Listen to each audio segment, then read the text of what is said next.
Well, Michael Malone just got fired. What a bizarre situation. Now, he's been beefing with Calvin Booth, the GM for the Nuggets, for a while. Malone was a big fan of KCP. The Nuggets let him walk to Orlando. He kind of hinted at being pissed about it in interviews. And ever since then, you could tell he was beefing with the front office.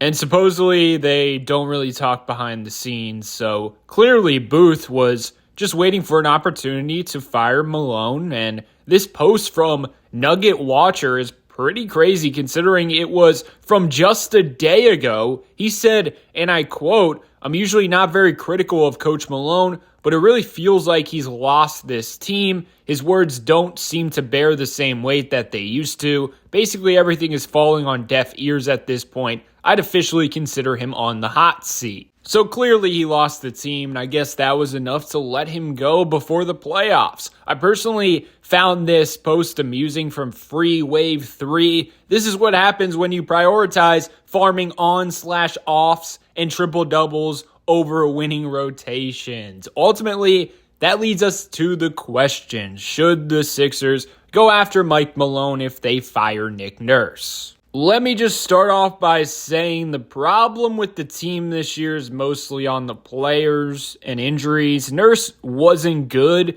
and his attitude was very annoying, and he seems like a big-time Embiid merchant at this point. The reason I want Nurse fired is mostly just because I think they could use a new voice, but when the Sixers have been healthy, he's been pretty good. But most likely, he's a goner. Personally, I wouldn't be a fan of hiring Malone. He's a good head coach, but I see a lot of similarities in Malone and Nick Nurse. Their personalities really are basically the same. It almost feels like the Spider-Man meme. I guess a new voice like his could help, but it just seems like a typical appease the casual Sixer fan move by ownership, rather than actually digging and finding out who is best for this team, who is best for the organization moving forward. Let me put it to you this way.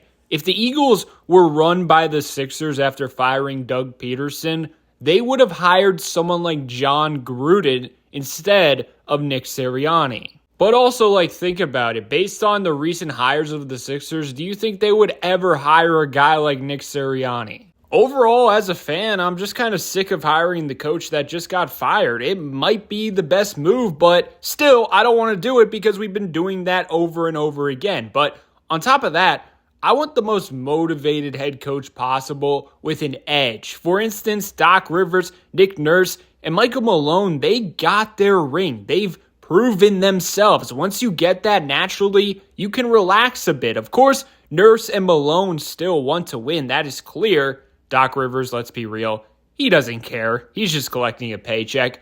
But as a fan, I can't take another recycled head coach, mostly because it hasn't worked out. And what's the definition of insanity?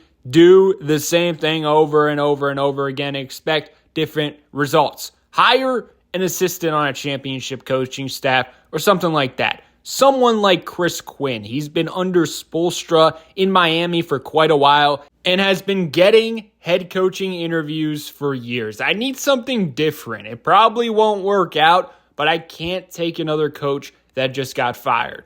Also, Joel Embiid should have zero input in this decision. He's no longer the face of the franchise. His career is on the downswing, and we don't even know if he's ever going to play again. So he should not have any input in the situation, in my opinion. That's all I got. Definitely let me know your thoughts in the comment section below.